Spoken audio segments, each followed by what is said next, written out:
Terima kasih pemirsa, Anda masih bersama kami di Selamat Pagi Indonesia, dan berikut kita akan hadirkan informasi terkait dari adanya pembuangan limbah nuklir dari Jepang.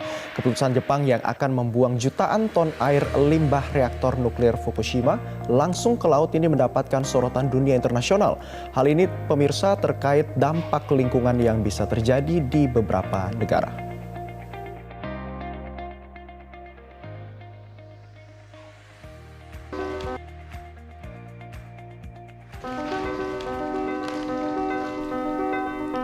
Aktivis lingkungan dunia dan sejumlah negara tetangga Jepang seperti Tiongkok dan Korea Selatan telah mengeluarkan keberatan atas keputusan pemerintah Jepang tersebut. Rencana membuang air limbah nuklir hasil dari pendinginan reaktor nuklir Fukushima ke laut menjadi kekhawatiran dunia atas dampak yang bisa terjadi terhadap lingkungan di laut bebas. Kementerian Luar Negeri Tiongkok telah menyampaikan keprihatinan serius ke Jepang setelah informasi pembuangan ke laut beredar. Beijing mendesak Tokyo untuk tidak mengabaikan kritik dari komunitas internasional. Sementara dari Seoul, Korea Selatan, juru bicara Kementerian Luar Negeri Korea Selatan mengatakan melepaskan air limbah secara langsung dan tidak langsung akan mempengaruhi keselamatan orang dan lingkungan sekitarnya.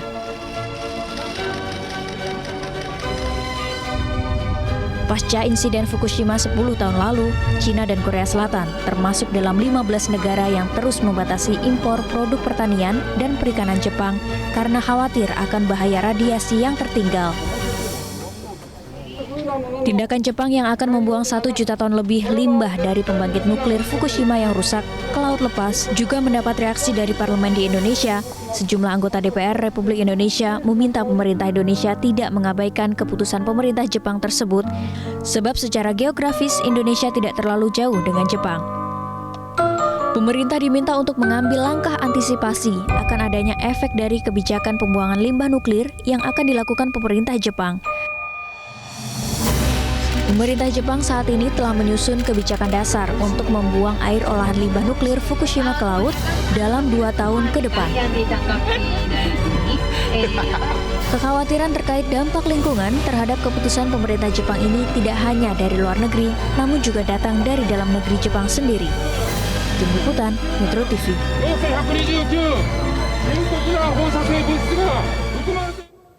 Dan pemirsa, rencana Jepang untuk membuang air limbah dari PLTN Fukushima ke laut ini mendapatkan penolakan dari berbagai negara. Lalu seperti apa dampak terburuk yang bisa terjadi bila air limbah dari PLTN Fukushima ini langsung dibuang ke laut?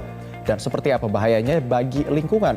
Sudah terhubung bersama kami melalui sambungan Zoom ada peneliti ahli utama Pusat Teknologi Limbah Radioaktif, Profesor Jarod Sulistyo Wisnubroto. Selamat pagi, Prof. Jarod. Selamat pagi Mas Abdi, Assalamualaikum. Baik. Prof. Jarod, ini bahaya apa yang paling mengancam jika limbah nuklir ini dibuang ke laut? Ya, pertama saya harus menjelaskan dulu kenapa bisa ada limbah cair gitu kan. Itu karena mereka sejak tahun 2011 itu pemerintah Jepang berusaha mendinginkan PLTN yang bocor itu dengan air perharinya 100 kubik. Ya, lama-lama terkumpul menjadi 1,37 juta kubik meter. Sekarang mereka mengalami kesulitan mau di mana limbahnya. Tapi sebelum mereka dibuang, misalkan limbahnya, mereka ambil dulu yang beracun. Ada cesium, ada strontium, dan lain sebagainya, menyisakan tritium. Nah, ini pertanyaan Mas Abdi, seberapa bahayanya tritium itu kan? Tritium adalah suatu zat yang ada di alam sebenarnya. Itu reaksi antara sinar kosmik dengan udara. Hasilnya tritium. Dan juga dihasilkan oleh PLTN. Kalau sedikit misalnya, itu mengandung sinar beta. So, ada sinar radiasinya, tidak akan menembus ke kulit. Kecuali dia jumlahnya banyak sekali. Miliar, misalnya istilahnya menggunakan unit sekian miliar becquerel. Sementara nanti yang akan dibuang oleh pemerintah Jepang itu per liternya hanya 1.500 becquerel. Jadi dari sisi resikonya sangat kecil sekali. Meskipun ya sekali lagi kalau itu jumlahnya luar biasa bisa menimbulkan kanker, itu resiko terberatnya. Itu Mas Abdi. Baik.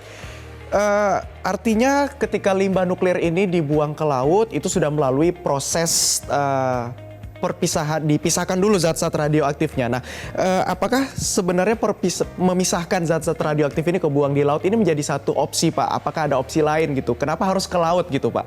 Oh, baik. Ini sebenarnya jadi mereka menciptakan sistem yang sangat canggih namanya Advanced Liquid Processing System.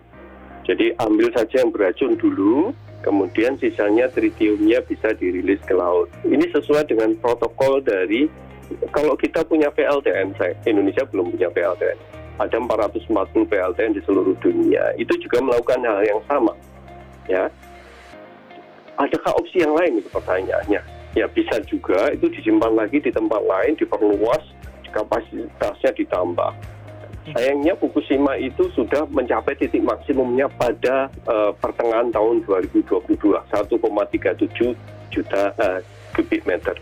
Itu yang menjadi tantangan mereka. Diperluas gimana? Ya tentu saja harus nambah lahan yang luar biasa besar dan biayanya luar biasa juga besar.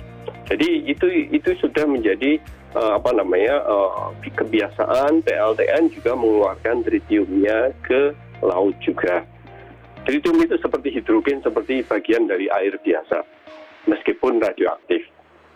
Itu. Baik. Jadi itu ya.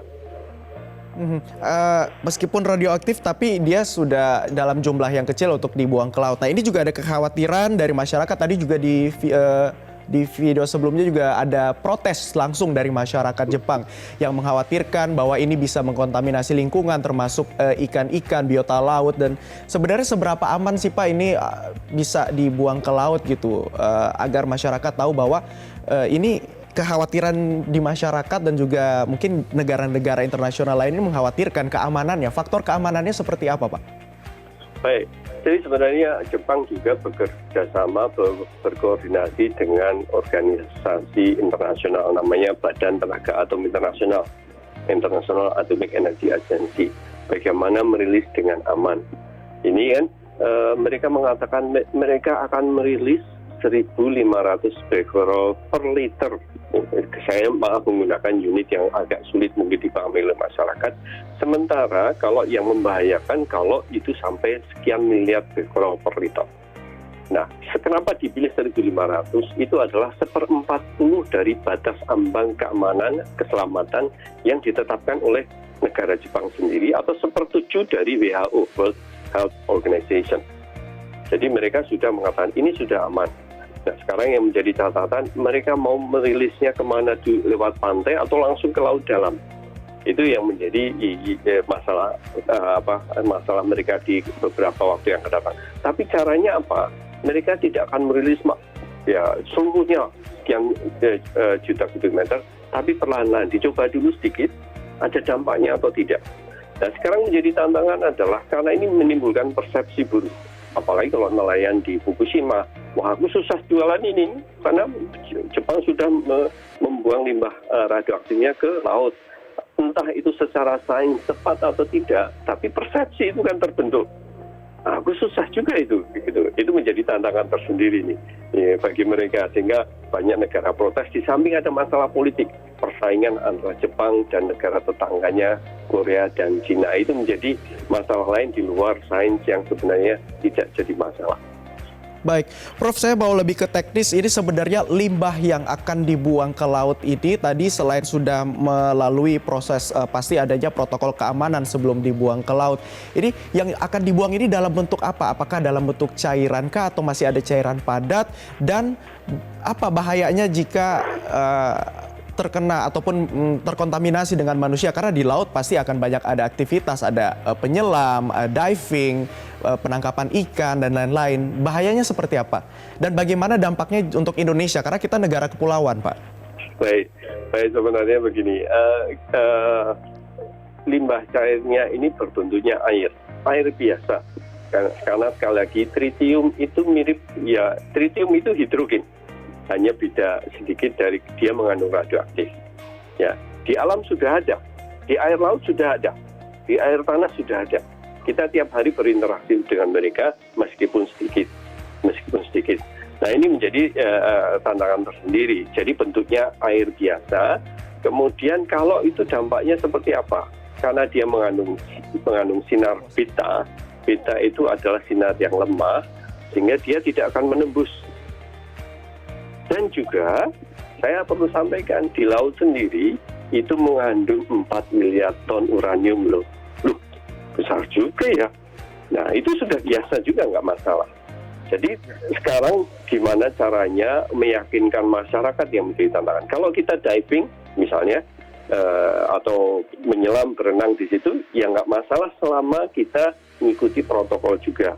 Karena sekali lagi 1.500 becquerel per liter cairan yang dilepas ke laut itu dari sisi luasan laut seluruh dunia itu sangat kecil sekali dibandingkan radioaktif yang ada di alam. Baik, Profesor, ketika sudah mentaati protokol dan juga prosedur untuk pembuangan limbah ini, seberapa yakin dan juga seberapa aman? Ya, sekali lagi protokol ini sudah dijalankan oleh banyak negara yang punya PLTN. Jadi setiap PLTN itu juga melakukan hal yang sama, melepas tritiumnya, airnya ke lingkungan, ke laut. Jadi tidak ada bahaya atau risikonya sangat kecil. Kalau tidak ada bahaya saya salah juga, risikonya sangat kecil. Kecuali dia terkonsentrasi. Siapa yang akan mengkonsentrasi? Misalnya kita mengkonsentrasi tritiumnya itu jumlah besar sekali, hanya tritium saja, terus kemudian kita minum. Nah itu menimbulkan kanker. Jadi dari sisi itu termasuk tadi pertanyaan, kalau sampai Indonesia bagaimana? Saya kira kecil kemungkinan menimbulkan risiko atau bahaya bagi masyarakat Indonesia. Karena dia akan segera mengencer ke laut lepas dan laut sendiri mengandung radioaktif. Baik, kita harapkan semoga adanya pertimbangan yang lebih dalam lagi dan juga kajian-kajian agar tidak mencemari lingkungan. Terima kasih banyak Profesor Jarod sudah bergabung bersama kami di Selamat Pagi Indonesia dan terima kasih atas informasinya.